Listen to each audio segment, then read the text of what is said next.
Hi everyone, I'm just going to go through a Bluebeam training. So up in front of us here we have a bit of an agenda along with a couple of documents which we're going to alter. So when you open up Bluebeam from the pack, from the box, it's going to look like this. And what I want to do is just show you how to kind of get it so it's a bit more functional and easier to use. So what I would start is making it an advanced profile rather than just a vanilla out of the box. So you just click on Review, drop down to Profiles and hit Advanced. That'll bring up your tools up onto the top here, and then just reduce your side ribbons down significantly. Now what I'll do is I'm just going to organize, or I'll show you how to organize the top ribbon, which if you go to Tools and Toolbar, and you'll see here that some things are ticked and some don't have a tick. So anything that doesn't have a tick, if you tick it, you'll see it populating here, and again you'll see it removing as you untick it. So I do remove things like measure because you actually have it here on the side, and you'll see that there. So whatever you want to add, you can add it from here, and you'll find that sometimes you might be working on you might want your appearance here for whatever reason, and then you won't need it again, so you turn that on and off. These are the usual ones I leave on, and I kind of mess around with it from time to time, but in general this is pretty much how it is. That's pretty much how my Bluebeam looks all the time. So what you'll notice is you have ribbons on the left side, a ribbon on the right side which you can pull out, and actually you can click on them once and it'll go in, and then it'll snap back out when you click on it again to whatever distance you had it pulled out before you clicked it in. So if you pull it halfway out, click it again, it'll go right back across. And the same for the left one.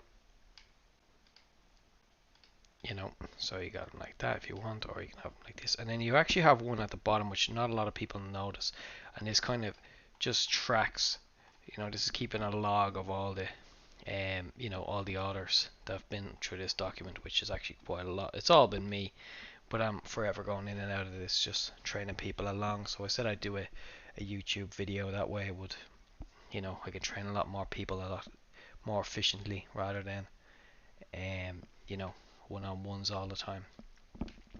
So to get down to business, our left side. So this is our bookmark, so our file, recent files. We have our current document, which is here, so which it's actually labeled. Now it's not in the right order, as you can see it goes 1, 2, 7, because you can actually drag these around, so that's kind of why they're not labeled. And you can drop them in, so you can copy one and you can paste it in again, so you can make changes to this document without affecting that one. You can delete them out as I've just done, change the order, mess around with it as much as you want in here. It's really handy if you're working with a large document, or maybe in college working on an assignment. You can get them all organized, and drag them around, and then you can just rename them. I don't talk too much about this one because this is bookmarks. This is kind of from further along layers. I don't talk about the toolbox.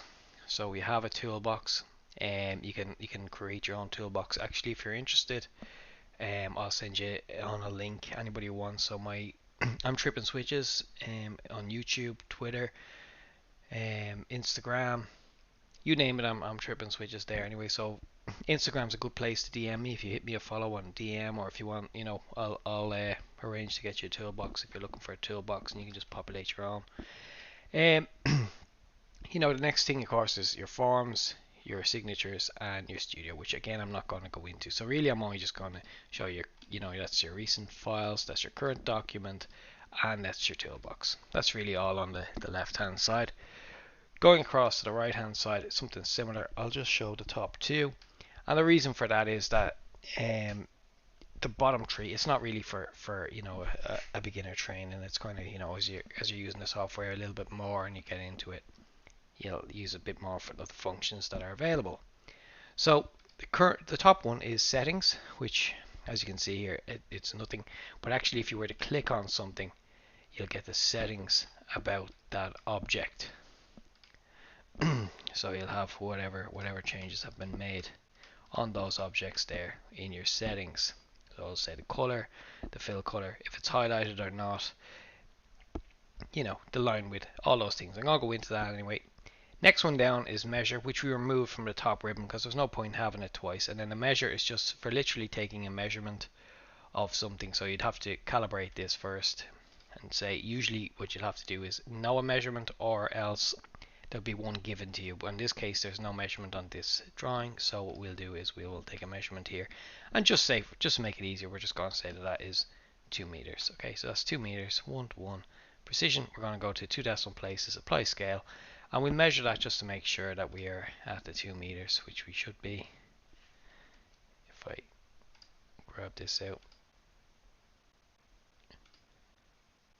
Well, now that didn't work out very well, did it?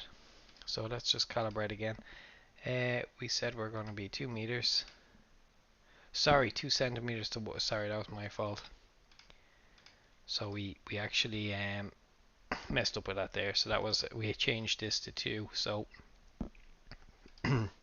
I changed the wrong thing there. I wasn't paying attention.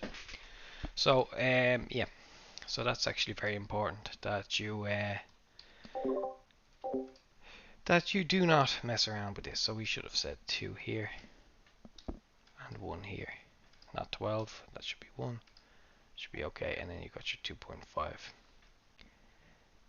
Okay. Actually, that's still not right, because we should have between here and here,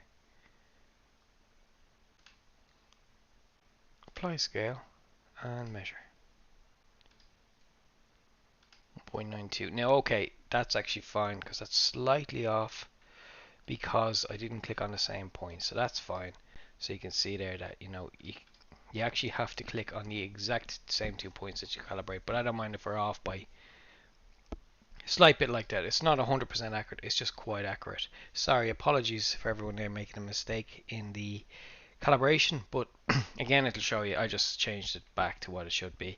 So you do have to click on the exact point. So if you do zoom in really far and come up here, you'll actually see that you'll get the 2 meters somewhere, but you see it's snapping every couple of mil, so I can't click slightly above that. I got here, which is too far, and then slightly back from the 2 meter mark. But you'll see what I mean. You'll be out by a couple of mil, so I don't use it for a general measurement, more so than, you know, saying that that's 100% 2 meters long. It's just a quick one if you're taking a quick measurement. Okay, so what we have here is a lighting drawing. So we can use our select function down here and just remove all of these notes here just to clear it off and make it a little bit easier. So that was a select. This is the select text if I want to select text, and this is the function I use all the time. It's basically just scroll in and scroll out and then hold down the mouse wheel and use it like a button to bring up and down on the document. Nice and handy there. These things here are called callouts, and callout looks like this. And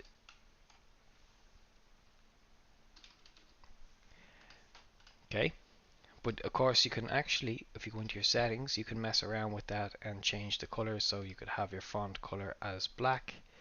You could, you know, you can have a fill color maybe as yellow, things like that. And there's a beautiful function down the bottom as set as default, which will just mean this works for anything.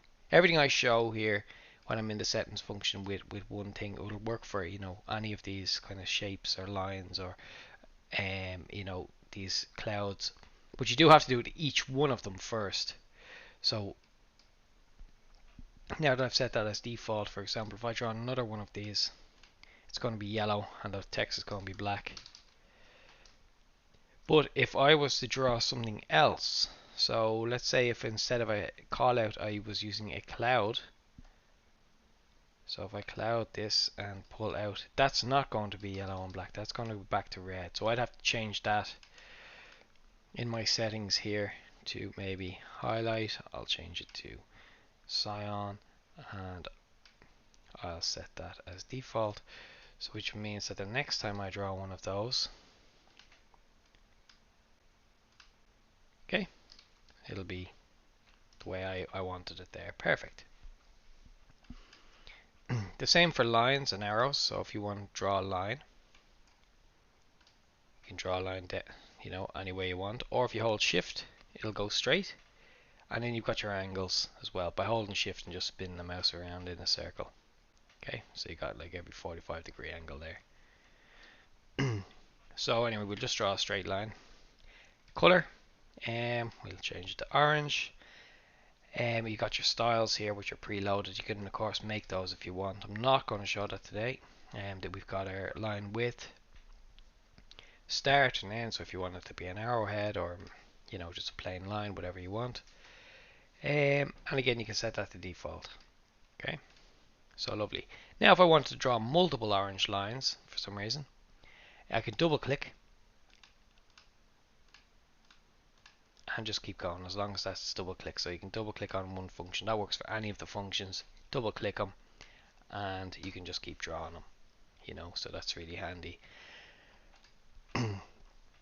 That's a little bit of a work. So you'll notice that I'm always in here, this settings when I'm messing, and I am jumping from, selecting from the top, going in here to the right and doing. I'm rarely over here unless I'm messing with the whole document or I need to make an edit to a document, or maybe if I want to, if I wanted to mess with this sheet here, and I didn't want to mess up with.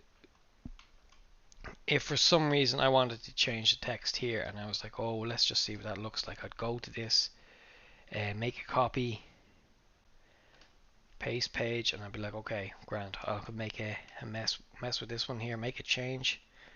So let's say if I don't know, I wanted to see what something looks like, I can go and edit the text in here.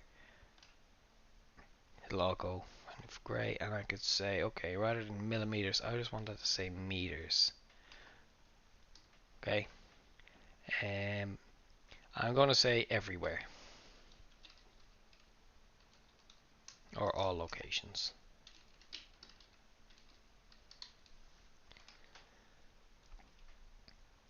Beautiful. So now I've selected the text, I've changed it, and it's working perfectly. So now, if I go back into this one, you'll notice that it says millimeters unless otherwise stated. But in this one here, it says dimensions are meters, all locations. Okay, but that was just showing you how you can do it. We can just actually select that and hit delete on the keyboard and that'll delete it for us. We'll be asked okay, and we'll say yes. Okay, here's probably one of the best functions if you are, engineer and site manager or estimator. This kind of thing, we do takeoffs. So that's actually why we have a combined lighting drawing. We actually have a combined ceiling drawing because we have a fire alarm system. It's actually combined services, not combined ceiling, because we have our door accesses here as well. I notice. I just opened this drawing now. It's just kind of a random one that it's not like I've been working on this for a while. But I have been messing with it. So what I would do is be asked maybe to do a takeoff on, our lights, and maybe a takeoff on a fire alarm. So what I'll do is I'll do both of those in this. I won't do the GS. I won't do security. I'll do two services, which would be some of the lights, some of the fire alarm, just to show the process I do to do a takeoff. And a takeoff, if you're unfamiliar, is like it is a bill of quantity. So we're going to quantify the number of A1 type lights, which is these guys here, our E type lights, which is an emergency fitting, our exit signs, and our external fittings. Okay, and then we're going to do the same for our smoke heads, which will be part of the fire alarm system.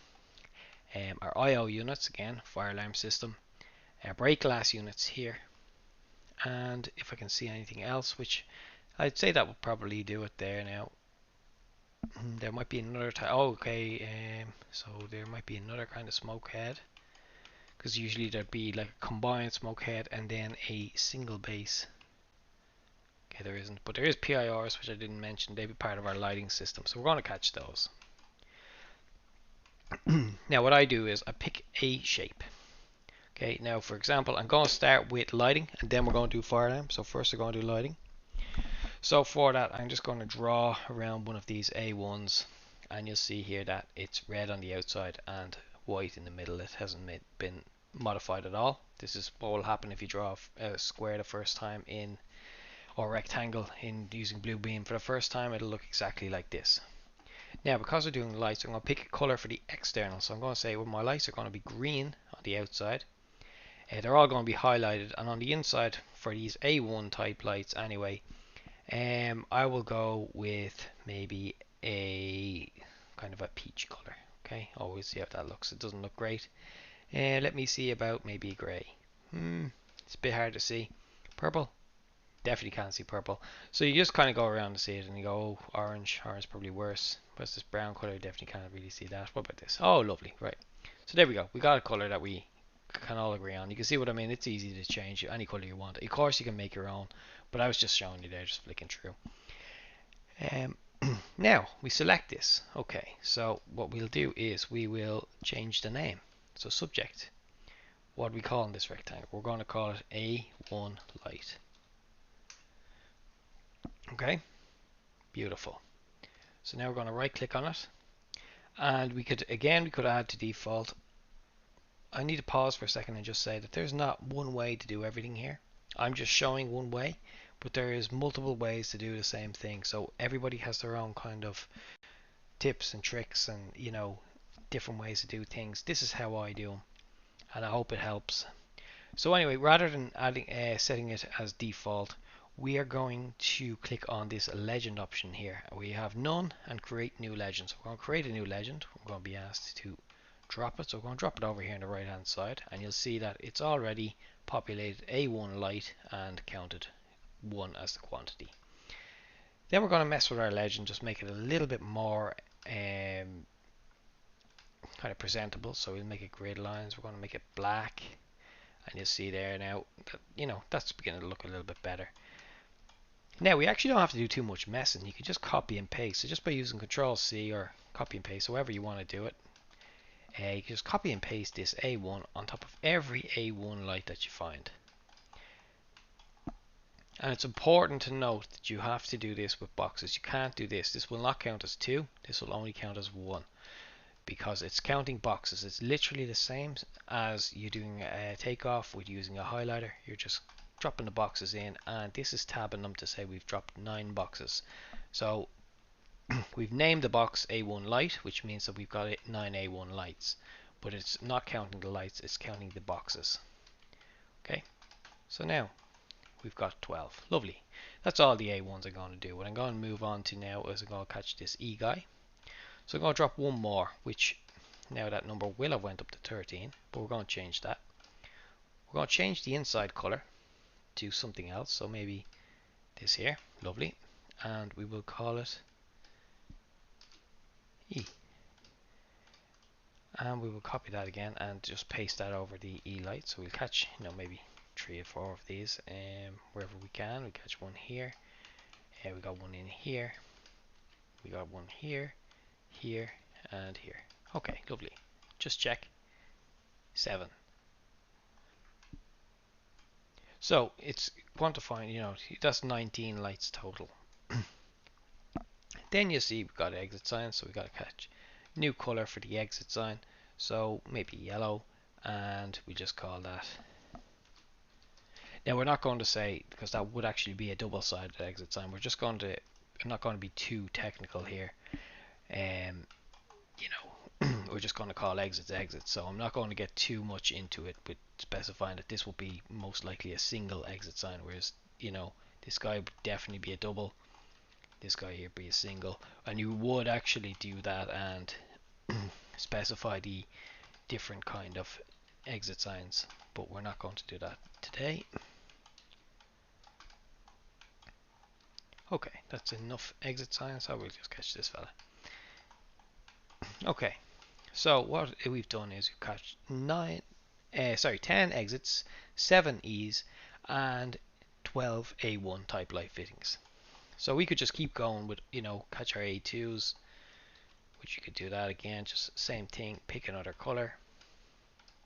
We could pick maybe dark green. Oh, that looks really bad. Okay, that's it's actually hard to get a color that's really doesn't kind of make it so hard to see behind. Copy this after we call it A2 light. Beautiful. And we'll just do a couple of these down around the place, and you see that I'm just clicking on the side and making it. It doesn't matter what shape it is, it's still going to count them. And okay, that's all the A2s that I can see here. So there's probably some more below, but we won't bother going down. I think we get the point. Now, what we didn't do, we did make our legend really neat, but we've actually got a, as we said there at the start, this isn't a lighting drawing, this is a combined drawing, and we want to have two legends on it. So it wouldn't really be clever to just call this legend, even though it does say lights on it and exits, and it is obvious that this will be a lighting legend, you know. And we were clever, we kept the outsides of our squares green for lighting, so we had like a nice little color code for lights. So what we would actually have to do is call it lighting legend, because you know it makes it very clear then for someone who was doing the orders to say, okay, so we've got 12 of these A1s, we've got 3 of these A2s, 7 of these E-types, and we have 10 exits. So if anybody could make that order now, whereas beforehand it wouldn't have been that clear. So let's do the same, very same process for the fire alarm. So we're going to count these smoke heads. So again, I would just paste, but this time I'll change the outside of the color to red, because red is for fire alarm, and then I can use the same color again that I used the first time, because now the outsides are now red instead of green, and I'll call this a smoke,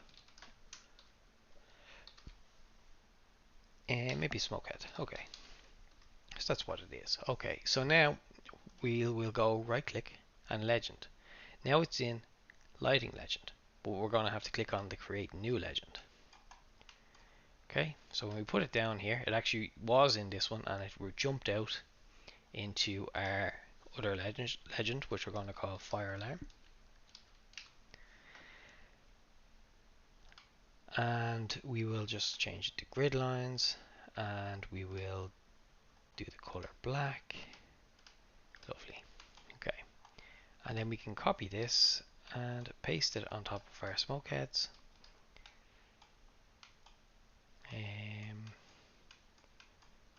There's one there. Lovely. Okay, then we'll catch the brake glass unit here, so we can catch that with maybe a green color. We're just going to call it BGU, brake glass unit. See if there's another BGU anywhere. There'll be one near the doors usually. Maybe one the stair core. Yeah. So one this. Yes, there's one this door. Halfway down the corridor maybe. Yeah, there is. Yeah. Okay, lovely. So let's just see where we are. So that's 5 BGUs, 4 smoke heads, and we actually have an external sounder here, so we might as well catch that. We'll catch that with yellow, and we'll just change that to external sounder. Okay, and check over here. There's our legends done. So we would just continue that process throughout the entire drawing, and you'd have, you know, 100 A1s, 50 A2s, you know, 13 E-types, whatever the quantity is, but it will give you a nice long list of all the lights and the number of them. So it's a really good feature about Bluebeam. Now, let's say if we wanted to make our own legend, what we would do. Our own toolbox, sorry. So let's say if we had to add in a couple of PIRs. Okay, what I would do is snip one. Okay, then I go Control Z, if it will let me do it. No, it won't, so I'll paste it back in. Okay, so I try and undo. Actually, it didn't let me undo there. I got the warning sound, but usually you can. But anyway, it's in. So what we do is we would right click on it, add to tool chest, and then you're asked to pick the choice. So we just put it into engineer review. So once we click on engineer review, this section here, the PIR goes there, which means the next time we're adding in a PIR, we just select it and drop it into these rooms here that don't actually have a PIR or light switch. So don't ask me how those lights come on or off. or unless that they're permanently on. I'm not entirely sure. But anyway, now we've got a PIR in there which will show that, you know, when there's a presence in the room, the lights will turn on, and when the presence is gone, the lights will turn off after a short duration. Okay, so that's how you can kind of populate your toolbox, and I would suggest that you do it, you know, whenever you're on drawings, that you know, maybe create a lighting one and just pop in. So you just pop them in like that, and if you click them, you can rotate them into the correct way. Okay, last but not least, I'm going to show the color processing function, which is a really good really good function for changing the colors. Usually we get them in yellow or whatever, but we're going to change them, you know, to a color that you could see, because yellow on a drawing is really awful. So what I'm going to do is, see these hatches, I'm going to change those to yellow to show you how hard it is to see this document, and then we change them back to red or something. So for color processing, it's a document function, so you have to go into document. Okay, then you go down to color processing. It gives you a before and an after preview before you hit OK. So we hit source color, which will be this color, and we change it to yellow, just so we got the, okay, it's not that one, it might be this one. There we go. So our preview here, it looks like this, which is that pink color there at the side. That's going to change to yellow, and it's going to ask us, are we happy with that? Which we are. Give it a second. Now you can see it's actually really hard to see that document. Like it just, yellow just ruins the whole thing. It's much harder to see. It's too bright, and it's just awkward. And particularly if you're in a dark room, it is really hard to see that. Like in the room I'm in now, I've got about 450 lux on me now, so it's quite a bright room, and I struggle to see that. So what I'll do is I will just do it again so we can change it back, because I'm getting a headache looking at it, and I'm sure you are too. But this would be the main function of this. You know, somebody gets a drawing with yellow on it, and we want to change it to a different color, and we're like, okay, literally there is not a color we could have picked there that wouldn't have worked once we didn't pick yellow again. You know, you can use pretty much any color, but not yellow, ever. I'm going to leave it there. Hope you enjoyed. Again, I'm tripping switches on YouTube, Instagram, Twitter, and if you know, want to drop me a DM or whatever, if you want me to go through more videos, if you need access to a toolbox, please let me know.